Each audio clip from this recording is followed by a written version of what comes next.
India এমন একটা জাতি যে ইহুদির চেয়েও খারাপ। তারা বাংলাদেশকে অল্প একটু জায়গা দিয়ে, পাকিস্তানকে একটু জায়গা দিয়ে সারা দুনিয়া দখল করে নিছে। এই সেভেন সিস্টার বাংলাদেশও দখল করতে চায় না, ইউনূস সাহেবও চায় না। এই সেভেন সিস্টারের জনগণই এই দেশটাকে তারা স্বাধীন করতে চায়। আমাদের বাংলাদেশে ক্ষতি সান্তহ যদি ভারত যদি চোখ দিয়ে দেখতে চায়, তাহলে আমরা বাংলাদেশি পরিচয় হিসাবে আমাদেরকে কিন্তু উচ্চ সুরে হুঙ্কার তুলতে হবে। প্রয়োজনে আমরা সেভেন সিস্টার দখল করার জন্য আমরা প্রস্তুত থাকবো। আখতারুজ্জামান স্যার, আপনাকে সম্মান রেখেই কথা বলতেছি, আপনি এই দ্বিচারিতা নীতি বাদ দেন। আমি ডক্টর কলিমুদ্দিন স্যারকেও সেদিন একই কথা বলছিলাম যে আপনারা জ্ঞানী হতে পারেন, কিন্তু দেশপ্রেমিক কতখানি হতে পেরেছেন। আসসালামু আলাইকুম রহমতুল্লাহ। মনির ভাই, আপনাকে ধন্যবাদ, আপনার চ্যানেলের সকল অতিথিদেরকে ধন্যবাদ এবং সালাম। আসসালামু আলাইকুম রহমতুল্লাহ। ভাই, বাংলাদেশের রাজনীতিবিদ কারা? আমার প্রশ্ন হইল মেজর আফসারি স্যারের কাছে। স্যার, আপনি একটু আমার প্রশ্নটার উত্তর দিবেন যে বাংলাদেশের রাজনীতিবিদ কারা? মমতাজ, যে মমতাজ নাট্টুকি নাচে সংসদে, এই মমতাজ হলো আমাদের দেশের আমি কি বলছি মমতা রাজনীতিবিদ? আমি কি বলছি আমাকে করছে স্যার, আমাকে করেছে স্যার, আমাকে প্রশ্ন করেছে, আমাকে করেছে স্যার। আপনার নাম কি আফসারি স্যার নাকি? না না, আমাকে করেছে। সরি ভাইয়া, সরি। উনি আফসারি সাহেবকে প্রশ্ন করতেছেন। আমি আচ্ছা, এরপরে হইলো কি, আমরা দেখলাম দেখি বাংলা পড়তে পারে না সংসদের ভিতরে, দেখি বাংলা পড়তে পারে না সংসদের ভিতরে। এরা রাজনীতিবিদ, এদের জন্য বাংলাদেশ স্বাধীন হয়েছে। ডক্টর ইউনূস এখন ভারতের জন্য বোঝা হয়েছে, আওয়ামী লীগের জন্য বোঝা হয়েছে। কিছু লোক আমরা দেখি লাইভে আসি, ভারতের পক্ষে কথা বলে, হাসিনার পক্ষে কথা বলে। যারা স্বৈরাচার, ব্যাংক লুট করছে, মানুষ খুন করছে, গুম করছে, আনাগার বানাইছে, তাদেরকে এই দেশ থেকে 5 তারিখে বিদায় করছে। এখন ডক্টর ইউনূস একজন নোবেল বিজয় মানুষ। উনাকে যদি সারা বিশ্বের মধ্যে 10 জন মানুষ হিসাব করে, তার মধ্যে উনি একজন মানুষ।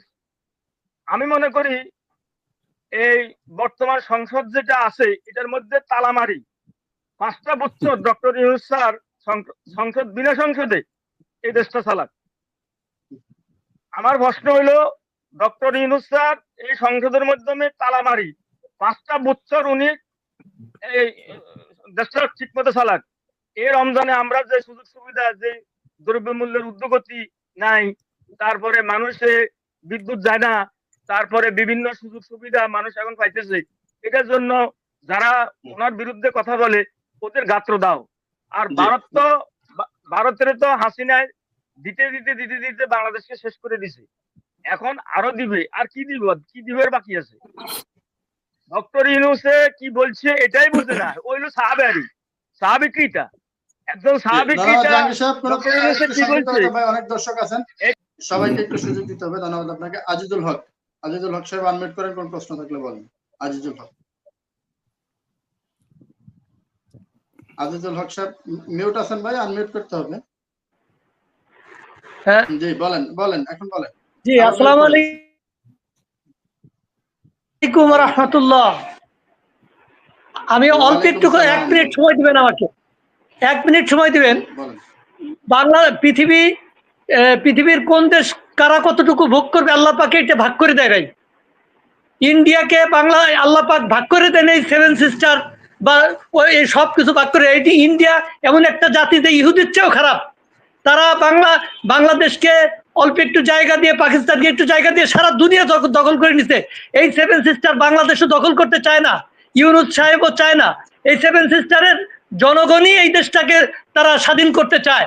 তো আওয়ামী লীগ মনে করতো যে ইন্ডিয়া তাকে রক্ষা করবে, ইন্ডিয়া তাকে এই দেশে রাখবে 41 সাল পর্যন্ত। ইন্ডিয়া তা করতে পারেনি। আবার অনেকেই মনে করতেছে যে ইন্ডিয়া আমাদেরকে ক্ষমতায় আইনে দিবে। ইন্ডিয়া ক্ষমতায় কাউকে আইনে দিবে না, এদেশের মালিক আমাদের মতো সাধারণ জনগণ। ইন্ডিয়ার একটা জনগণ কেন একটা রাস্তার একটা মুচিও বাংলাদেশের পক্ষে, বাংলাদেশের স্বার্থে কথা বলে না। আমরা কেন দেশের জনগণ ইন্ডিয়ার স্বার্থ নিয়ে কথা বলি, এটা আমার প্রশ্ন। আর 7 সিস্টারের স্বাধীনতা আমরা 7 সিস্টার দখল করতে চাই না।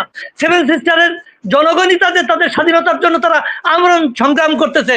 অতএব সেভেন সিস্টারের ওই 7টা দেশ 7টা রাজ্য ইন্ডিয়ার দখলে থাকবে না বাইরে যাবে এই কথা আমাদের চিন্তা নাই, বরং আমরা চাচ্ছি তাদের মুক্তিকামী জনগণ মুক্তি পেয়ে যাক, তারা সুযোগ সুবিধা পাক, আর সারা দুনিয়া ভরে ইন্ডিয়া দখল করে খাবে, ইন্ডিয়া খাবে। আল্লাহ পাক তো ইন্ডিয়া কে ওই রাজ্য লিখে দেয় না।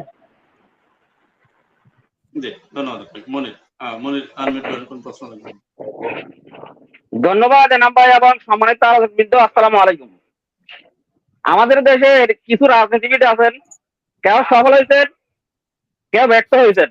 আফসারি ভাইকে আমি আজকে স্পেশাল একটা ধন্যবাদ দিতে চাই, স্বাচ্ছা দেশপ্রেমিক হিসাবে আজকে বক্তব্য দিলেন, স্বাচ্ছা বাংলাদেশি হিসাবে। আমার মতে আফসার সাহেব বীর মুক্তিযোদ্ধা, সেনাবাহিনী অফিসার ছিলেন, আমি ওনাকে সম্মান করি, কিন্তু রাজনীতিবিদ হিসাবে উনি ফেল করেছেন। এইসব ফেল মার্কা রাজনীতিবিদদের কারণে আমাদের বাংলাদেশের আজকে এই অবস্থা। ডক্টর মোহাম্মদ ইউনূস যে আন্তর্জাতিক ভাবে প্লেয়ার, উনি অনেকভাবে তার প্রমাণ দিয়েছেন। দেখেন বাংলাদেশের ইতিহাসে প্রথম রমজানে দ্রব্যমূল্য নিয়ন্ত্রণ রাখতে সক্ষম হয়েছেন এবং নির্বিঘ্নে মানুষ দেশে যেতে সক্ষম হয়েছে, যাদের গন্তব্যে যেতে সক্ষম হয়েছে, সব মানুষ ওনাকে দোয়া করেছেন। রোহিঙ্গাদের নিয়ে কূটনীতি করে উনি সফল হয়েছেন, যাদের যেখানে ওনাদেরকে 817 টাকা ছিল বাতা, সেখানে উনার কূটনীতির কারণে ডবল হয়ে গেছে। এখন আমাদের যে রাজনীতিরা কোনটা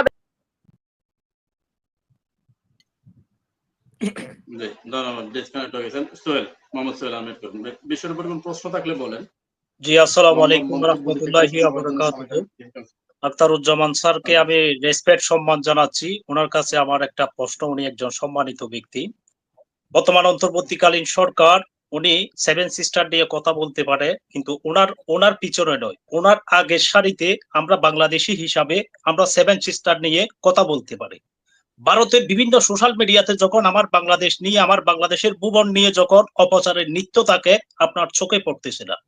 এখানে আমাদের বর্তমান অন্তর্বর্তীকালীন সরকার যে থাইল্যান্ডে 7টা রাষ্ট্রের একজন চেয়ারম্যান হিসাবে পরিচালিত হচ্ছে এবং পাশাপাশি নরেন্দ্র মোদী ওইখানে উপস্থিত থাকবে, সেই জায়গায় যেন আমরা বাংলাদেশি হিসাবে অন্তর্বর্তীকালীন সরকারকে সাপোর্টের মধ্য দিয়ে আমরা ভারতের কাছে কোনো মাথা নতই নয়। প্রয়োজনে আমরা বাংলাদেশি হিসাবে আমাদের বাংলাদেশে ক্ষতি সান্তহ যদি ভারত যদি চোখ দিয়ে দেখতে চায়, তাহলে আমরা বাংলাদেশি পরিচয় হিসাবে আমাদেরকে কিন্তু উচ্চ সুরে হুঙ্কার তুলতে হবে। প্রয়োজনে আমরা সেভেন সিস্টার দখল করার জন্য আমরা প্রস্তুত থাকবো।